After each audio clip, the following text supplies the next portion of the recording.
முடியல. இங்க இருக்கிறது வாங்கி அங்க போடுறோம், அங்க இருக்கிறது வாங்கி இங்க போடுறோம், இதை பண்றோம், அதை பண்றோம், அப்படியே தான் இருக்குது வாழ்க்கை. அல்லேலூயா.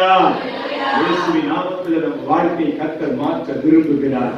தேவ பிள்ளைகளே, அதனால தான் ஆண்டவர் சொல்றாரு, நீ பூமியிலே எவைகளை கட்டுகிறையோ அது பரலோகத்துல கட்டப்படும். இந்த பலவான முந்தி கட்ட வேண்டும். ஆமென் சொல்லுங்க. இந்த பலவான முந்தி கட்ட வேண்டும். இவருடைய உடைமைகள் அப்பதான் நம்ம போய் எடுக்க முடியும். லூக்கா 11வது அதிகாரம், ஸ்தோத்திரம், லூக்கா 11வது அதிகாரம் 14வது வசனத்துல வாசிக்கிறோம். பின்பு அவர்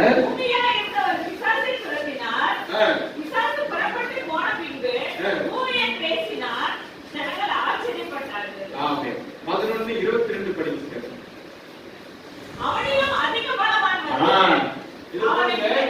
ஆண்டுடைய பிள்ளைகளே, இப்போ அந்த பலவான கட்டணக்கா எப்படி பண்ணணும்?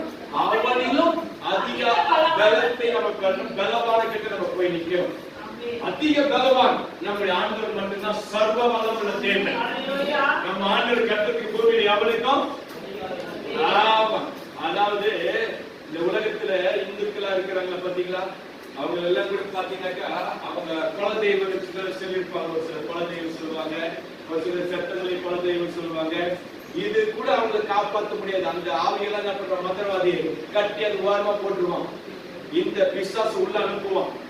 அவ்வளவு அதிகாரம் அவனுக்கு இருக்குது, இந்த ஆவிக்கு இருக்குது. அல்லேலூயா. ஆனா கர்த்தருக்கு ஸ்தோத்திரம், அவங்க குடும்பத்துல வந்து அந்த வீட்டுக்குள்ள வந்து பயங்கரமான கிரியை செய்ய ஆரம்பிக்கும். அந்த குடும்பத்தையே நாசப்படுத்தும்.